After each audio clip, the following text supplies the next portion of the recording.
Pasado na sa House Committee on Public Information ang Freedom of Information Bill. Isang taon matapos itong sumalang sa deliberations ng Technical Working Group. Sa botong 10-3 naprubahan ng panel ang panukalang palakasin ang karapatan ng mga Pilipino sa information na hawak ng pamahalaan. Narito ang ulat ni Rema Peñaflor.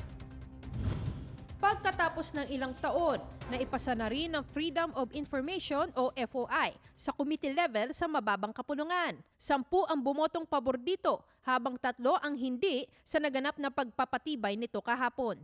Layunin ng Freedom of Information o FOI na magkaroon ng mas madaling access ang mamamayan sa mga mahahalagang impormasyon tulad na lang ng mga government documents. Layunin nito na maitaguyod ang pagiging bukas o ang transparency sa pagitan ng gobyerno at ng mamamayan.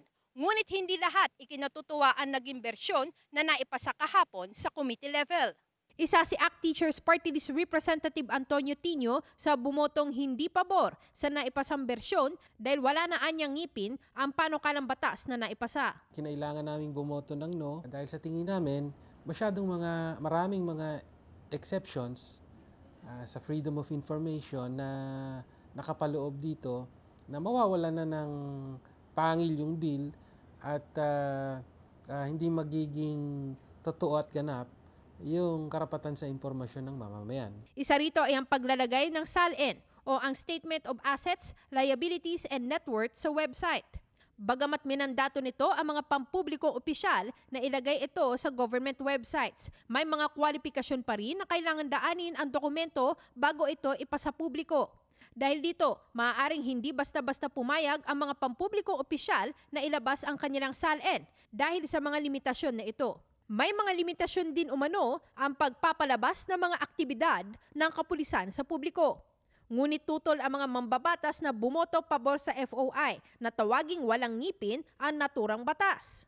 We disagree na this is a watered down version. It assures access to information. It upholds the constitutional and human right to information. But at the same time, it strikes a balance between legitimate state interest. Paliwanag nila, hindi na kinakailangan humingi ng request ng publiko maging ang mga miyembro ng mga media sa pagsasapubliko ng SALN ng mga pampublikong opisyal. May katapat din na parusa sa mga hindi magdedeklara ng tama sa kanilang SALN.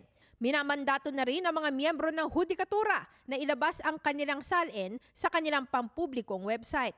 They really have no choice. It's a law which says that the Supreme Court has to upload on its own website the SALNs of the justices.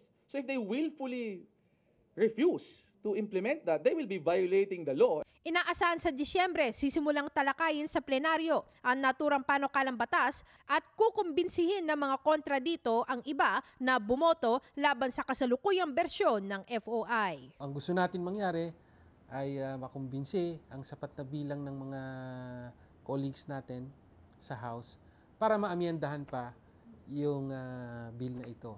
Ito po inyong kaibigan, Rema Peñaflor para sa Newsite.